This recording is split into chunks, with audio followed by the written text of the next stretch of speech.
Hello guys, कैसे हो आप सभी। आई होप कि आप सभी अच्छे होंगे और अच्छे से स्टडी कर रहे होंगे। आज की इस वीडियो में हम करने जा रहे हैं प्रश्नावली 4.3 का क्वेश्चन नंबर 3। जिससे पहले हम इस क्वेश्चन को सोल्व करना स्टार्ट करें उससे पहले आप हमारी इस वीडियो को लाइक कर दीजिए और चैनल को सब्सक्राइब कर दीजिए। तो हम यहाँ पर सबसे पहले इस क्वेश्चन को पढ़ लेते हैं। इस क्वेश्चन में हमें दे रखा है कि क्या एक ऐसी आम की बगिया बनाना संभव है जिसकी लंबाई चौड़ाई से 2 गुना हो और उसका क्षेत्रफल 800 मीटर स्क्वायर हो। यदि है तो उसकी लंबाई और चौड़ाई ज्ञात कीजिए।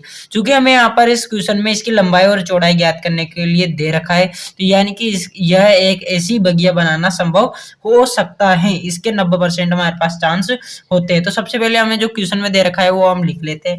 हमें यहाँ पर सबसे पहले दे रखा है कि लंबाई चौड़ाई से 2 गुना अधिक है, यानी कि हम यहाँ पर सबसे पहले मान लेंगे, माना लंबाई बराबर एल और चौड़ाई बराबर हम मान लेंगे बी। अब हमने यहाँ पर लंबाई और चौड़ाई तो मान ली है। अब हमें यहाँ पर दे रखा है कि लंबाई चौड़ाई से 2 गुना अधिक है, यानी कि हमारे पास चौड़ाई बी हो जाएगी और लंबाई इससे 2 गुना अधिक है। अगर हमें चौड़ाई को भी लंबाई के बराबर लाना है तो इसको भी हमें 2 से गुणा करना पड़ेगा। ये हमारे पास समीकरण नंबर 1 हो जाएगी। फिर हमें आगे दे रखा है कि उसका क्षेत्रफल। अब हमारे पास किसी भी आयत का क्षेत्रफल क्या होता है, लंबाई गुना चौड़ाई। तो हम यहाँ पे लिख देंगे, चूंकि आयत का क्षेत्रफल बराबर लंबाई गुणा चौड़ाई।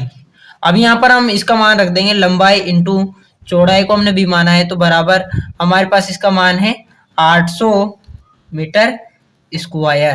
अब हम यहाँ पर एल का मान यहाँ से समीकरण नंबर 1 से इसे हम समीकरण नंबर 2 मान लेंगे। अब समीकरण नंबर 1 से एल का मान समीकरण नंबर 2 में रख लेंगे। तो हमें यहाँ सबसे पहले लिख लेंगे, समीकरण 1 से एल का मान समीकरण 2 में रखने पर।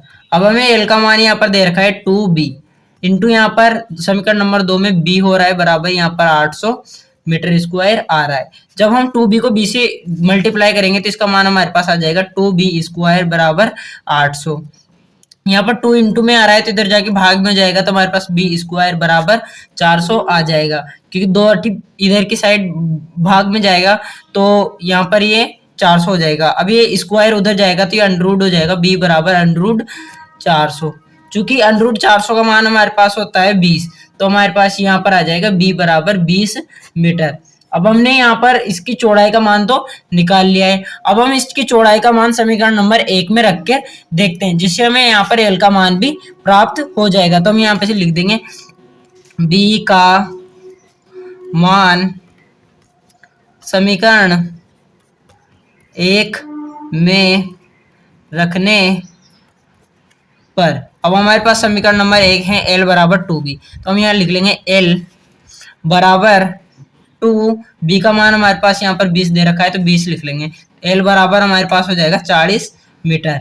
अब हमने यहाँ पर इसकी लंबाई और चौड़ाई निकाल ली है और हमने यहाँ पर इस क्वेश्चन को पूरी अच्छी तरह से सोल्व कर लिया है। अगर आपको हमारी ये वीडियो अच्छी लगी हो तो हमारी वीडियो को लाइक कर देना, चैनल को सब्सक्राइब कर देना। तो मिलते हैं हमारे नेक्स्ट वीडियो में, तब तक के लिए धन्यवाद।